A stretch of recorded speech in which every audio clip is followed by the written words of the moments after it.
Hi there, welcome to our first episode of Transcend Autism TV, where you receive support, inspiration, and education about all things autism. Today I have a question from Tram in Vietnam, and Tram writes, "Hi April, my question is, how do I teach my child to be conscious of danger?"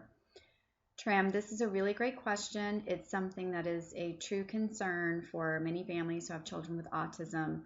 Wandering and elopement is a really big problem, and most of the time, the only thing that people are really doing is working around the issues and trying to use a behavioral approach or using necessary compensations and strategies that alert the parents to the child running off, but those things don't necessarily get to the core of what's happening and why the child is running off. So while we don't want to not use different tools and resources that are out there to protect the child, at the same token, if you want development to happen from the inside out, you have to address these core systems that are involved in that behavior to begin with. So not having specific information about your son, I'm just going to talk to you a little bit about the two systems that you would look at for your child and give you some information so you can go do your own research and maybe explore some things that you might not have been aware of before. And certainly any other families who are struggling with this issue could also be helped by having this additional information. So when we think about wandering and elopement and children who are not aware of danger, we have to recognize that survival of a species is dependent on reflexes. Very, very little babies have reflexes in place for protection and survival. And so from that perspective, neurologically, for an individual to not perceive danger, you have to realize this is not a behavioral issue. This is about neurology.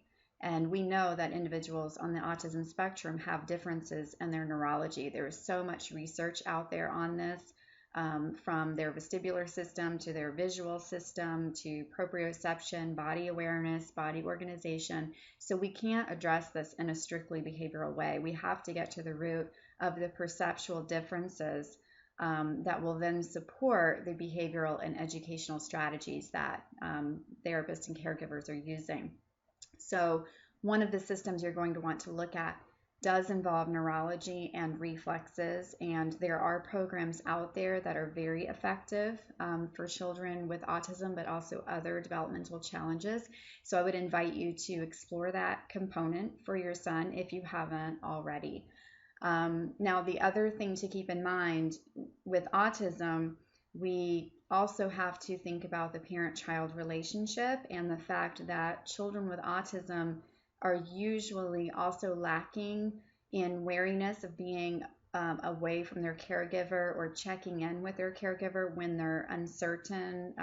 Some children may not even perceive uncertainty. They don't even recognize that they're in a situation of uncertainty.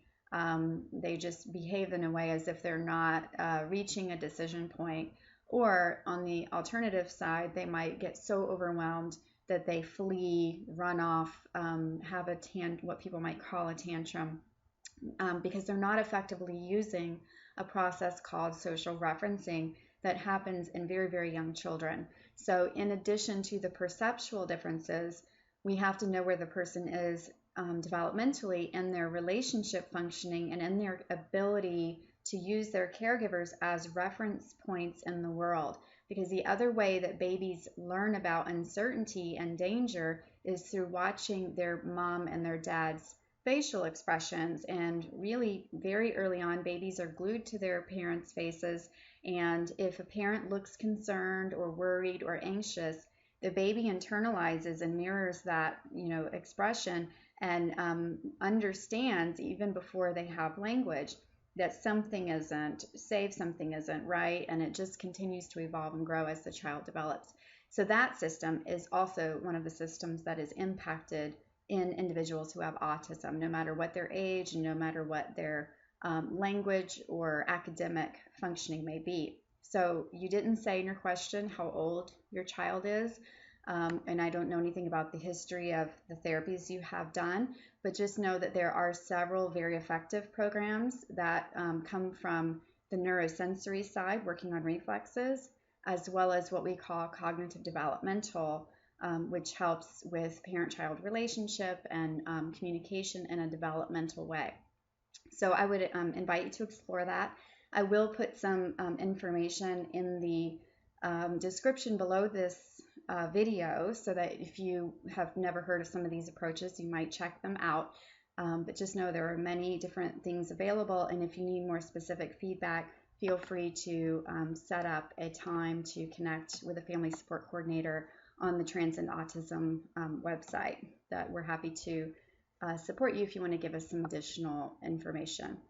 So I hope that that's helpful. I know that you might be having specific issues going on with your son, but without additional information, it's hard for me to point you one direction or the other. So think about that, and of course, reach out if you need more clarification or if you would like to set up a private consult. We're happy to do that too. So if this was helpful for you, and those of you who are watching, if this video was helpful and you would like to stay connected to resources and tips that I share in my newsletter, please come over to transcendautism.com and join our community. Thank you so much for watching, and I will see you next time on Transcend Autism TV.